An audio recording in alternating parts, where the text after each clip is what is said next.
this is really important. You don't want to miss this. If you're out here and you've got it all made, your template, and you have all of your tools out, you have your cardboard all laid down on your layout table, now's the time. Hey everyone, Dave from Repairs Rule. So this is a video that I've been getting a lot of requests on, and we're going to build um, boxes to ship golf clubs. Now, um, you can make these boxes two different ways, and one of the ways, and that's how I'm going to do this one, you can do a triangular shape. So when you're shipping a single golf club or an iron, it's easy to do. Um, then there's also, you can make them as a box, four-sided, but this is going to be three-sided for shipping singles. That's what I'm going to do today. Now, if we have a lot of requests to do a regular box, four-side, we can do that, but it's going to follow the same type of rules and measurements and things that this does. So first thing, cardboard. Everybody wonders where you can get big cardboard to do this. It's easy to do. Guys, it's really easy. Just think, where would you find a large size cardboard? Anywhere, any store that sells appliances. If they sell ranges or refrigerators, washers, dryers, when they put those out on the floor, they remove them from a box. So just walk in to one of these stores, ask for the manager, and just tell them, this is how I do it. Just tell them that you sell items online, and sometimes you have a need for a bigger box, which you have to make. So typically, normally, unless the store has a contract with someone to take all their cardboard, they're happy to see you. They're glad to get rid of it. So you can actually befriend a manager or something like I have done, to where if they get quite a bit, he can send you a text or something and you can stop by and pick it up. So it's easy to get large size.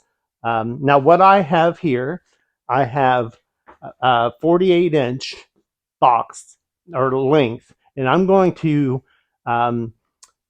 make it 48 inches. So anything that's about 44 inches and smaller, I can use with this cardboard. So what I'm going to do today, I have another ping iron, and this is a number 2.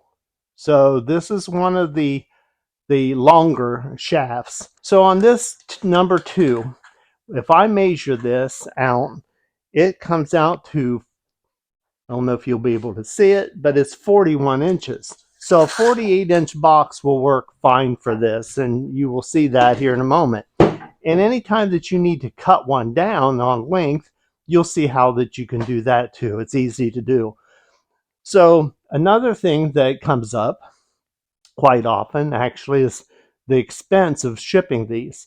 And I can tell you from experience that you want to ship golf clubs by UPS.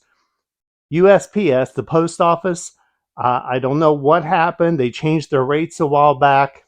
For some reason, they really upped the price on anything that's long. So you don't want to do that. You want to ship any longer items with UPS. You'll find that it's much cheaper. And when you punch in the dimensions, the length and the size of the box and the weight, it will tell you right there, as soon as you punch it in, how much estimated cost it is to the buyer to buy the item. And I'm telling you, UPS, now I would not worry about the highest end estimated that they show. And I'll tell you why. They all have this rate that they inflate like crazy if the boxes are too big. And I don't know why eBay on their calculated shipping has not adjusted for that, but they haven't. So once you list, and you list it as UPS, when you go look at your listing, it's going to show the approximate cost of shipping on your listing. So you can go actually check it out. So anyway, I'm going to get this cardboard up and we're going to make this box. I want to show you real quick the items that I use to make a box. First off, for sure, a nice sharp, put a new blade in, razor knife. You need both. You need a pen. You need a good tape measure. And then on specialty items, this is a box perforation tool, and I'll have links for these things in the description below. And later, if you start really selling on eBay and you're selling a lot of clubs, and I can tell you that if you end up with a bunch of clubs, and I mean you buy a set and the set doesn't sell and you end up breaking those down, I mean you could have 9 irons in a set and then end up breaking them down, selling them times 9. And when you do that, it's not always a bad idea to do that, because where you could get, $100 out of a set, you might get $25 each for them times 9. I mean, you can make a lot more money selling them each, sometimes, not always, but it is a lot more work. The last thing I wanted to show you is a box stapler. Take staples. And you've seen these on heavy duty boxes that come in and they have them stapled. And again, I'll have a link for this in the description. Now, let me tell you, I tried the pneumatic ones, fires by air, and this is a manual one. And the pneumatic ones that I had, and I tried a couple different ones, they jammed. And it was so frustrating trying to clear the jam. This one, rarely, I think I've had one, maybe 2 jams the entire time I've owned it. It just doesn't jam. So anyway, and what I have here, this is an 1.25 inch crown across the top of the staple, and the maximum length, they call it the leg, is 3/4 inch, and it's worked great for everything that I've used. So let me get it laid out. I'm going to reposition my camera and we'll get this thing built. Okay, so here we go. I just laid it out on the table, and all I'm going to do is I'm going to mark all of these at 6 inches. But knowing that when you fold cardboard, you're actually going to get a little bit larger measurement. So therefore, if I make it 6 and I fold it, it ends up like 6 1/4. And I don't want that. I don't want that to happen, because that means I have to go up in measurement size on my listing up to a 7. Therefore, what I'm going to do is I'm going to mark these at 5.5 to 5 3/4. I'm just going to go with 5.5 on this, just to make sure once it folds, it's not going to hit the 6 inch mark. So I would just go down through and mark each one at 5.5.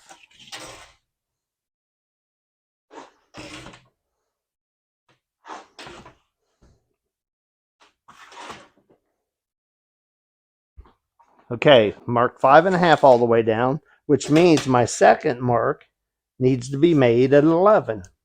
So I'm going to go down and mark them all at 11. Now, you can be very accurate on this if you want. You can get on a straight edge and make it perfect. But I'll tell you what, it's time not well spent, because they don't care. And when I say they don't care, the customer doesn't care, and the UPS driver, he doesn't care either. So now I'm at 5.5 and 11. So another 5.5, I'm going to be out to 16.5. So I'll mark those. And I'm going to go all the way down.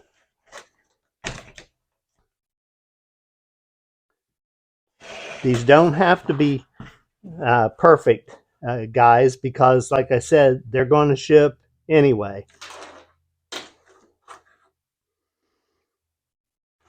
And it's much faster this way. Okay, so now since I have those marked, I know that I'm going to have a perfect triangle. And when I do that, I have to consider how am I going to attach the corners.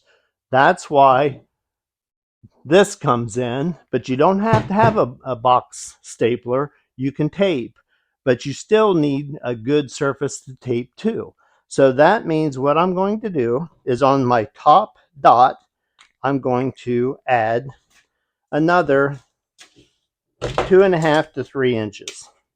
So I'm going to go up here to the top, my top dot that I just put on, and I'm going to make it 2.5 inches.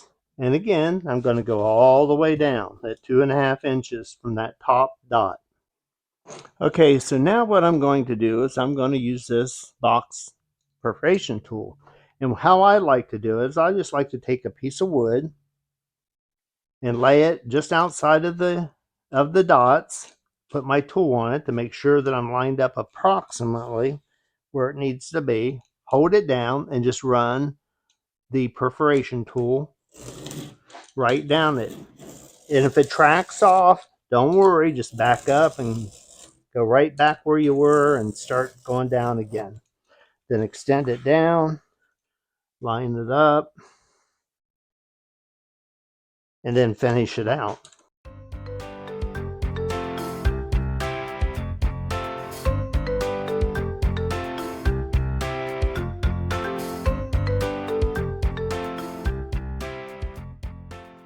So then what I'm going to do on my last row, the ones that were 2.5 inches off, I'm just going to, just to make it look a little bit prettier, going to take my Sharpie and run down,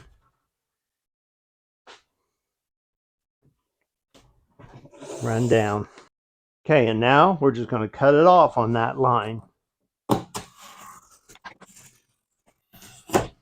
Okay, now there's our blank. Okay guys, so here's a really important tip for you. You're out here and you're making your golf club boxes, and this is really important. You don't want to miss this. If you're out here and you've got it all made, your template, and you have all of your tools out, you have your cardboard all laid down on your layout table, now's the time to make a second template. Go ahead and make 2, 3, 4, 5, and just have your template stored away so you can pop it out and make another box quickly. So anyway, let's get back to making this one. Okay, so we have our box all ready to go. We have it marked, we have it scored, and all we need to do is bend this. Now, some people will bend these towards the outside of the scoring. I would not do that. I don't think they're as strong. So all I'm going to do is I'm going to bend it towards the score. And again, we're going to bend it towards the score. Bring over the top. And then one more time, I'm going to lay it out. I'm going to go ahead and bend it over like this.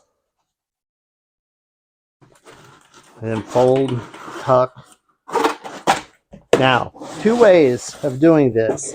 You can fasten it to the outside like this, which is quite a bit easier actually, or you can go like this and look nice and pretty. So if I'm going to tape it, I always do it this way. If I'm going to staple it, I usually do it the other way.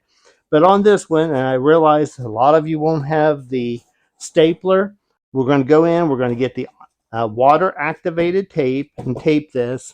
And then always, when you do this, after you do it long ways, always go around it with that water activated tape. It's fiberglass reinforced, and it's really tough stuff. After we do that, I'll show you how I finish the ends. Okay, so I'm back at my packing table. So what we're going to do is we're going to fold the top flap over that little extra flap that we made. And we're going to go down through and we're going to put straps around to hold it together just temporarily while we tape the rest of the box. So I have my paper tape machine here, right here beside me. So I'm going to just cut like a 8 or 10 inch piece. I'm going to wrap it over the top. And again, this is a temporary tag. It will stay though. We're not going to remove it. And it will hold that box into place for me as I'm finishing it up. Okay, so another important thing that I want to remind you is you don't want to go clear to the end on, clear up here on the end with your tape. You want to stop short because you're going to be cutting your tabs to close up the end of it. So we don't want to go clear to the end. And depending on the length of the club, you're going to want to stop short and then add to it later. So the shortest ones that I'm going to want here are going to be like 40 inches or so, plus the flaps. So I'm going to stop, clear back in this area here. These tape machines are absolutely great if you're doing a lot of this. And once your eBay store gets rolling, highly recommend that you get one. It just will save you so much time. But of course, all of these things can be done just with regular plastic tape that we're doing. It's just that the water activated tape is fiberglass reinforced and makes for a much stronger box. So you can see here I stopped short because of the end, the tab end, and now I'm going to run it almost, well, we're going to stop maybe a foot short on the other end. And the nice thing about the tape machine is it doesn't matter if I overlap or not. So it's real easy just to guess. This is all water activated. The machine automatically puts that on for me. I don't have to do it. So it's very clean. Okay, so now you can see I stopped short here for the end that I'm going to make. And up here, I stopped way short in case I need to shorten the box up for a particular club. But let's go ahead and get this end made. But before I do that, I'm going to take a couple reinforcing straps and go completely around this box.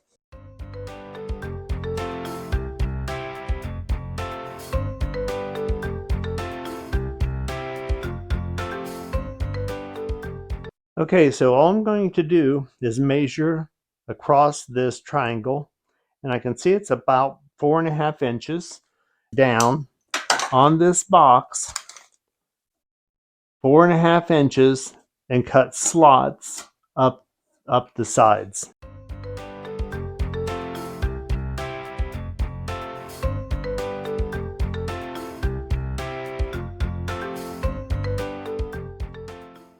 So now all I do is use my perforation tool, and I'm going to go these dots that I put in. Okay, so now that we're perforated, all we need to do is cut triangles out to the end. So just find your center point of the box, and if you want, you can mark it. So now all we're going to do is we're going to cut the cardboard off out to that point. And I like to usually score it lightly because I'm going across grain on the cardboard first. Just not much pressure. And I do that all the way around.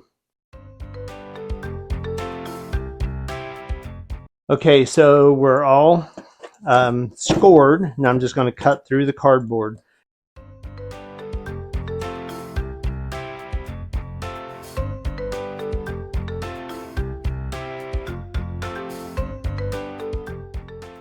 Okay, so we're just going to fold everything together, tape it up.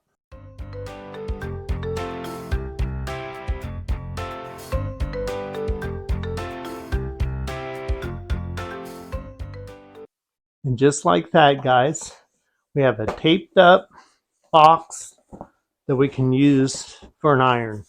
So what I do when I box these irons up, I take a piece of craft paper, and I buy this by the rolls, and I've found that it's a good way to do it, and it's always on hand. You don't have to be looking for packing material all the time. And of course, I've got links in the description below. But what I will do is I will cover that head with the craft paper like that. And then I take stretch wrap and go around it to hold it on. And when I have that all ready, I just slide it right down into the tube, clear to the bottom. And then I put more craft paper here on top. And then I cut the box, taper the ends, fold it over. And again, like I mentioned before, that's why it's a good idea to have others blanks ready to go on your next shipment. And that's how we build a box, just using tape to ship all of your clubs in, your irons. So guys, if you like this kind of information, like, subscribe, and I'll see you guys on the next video.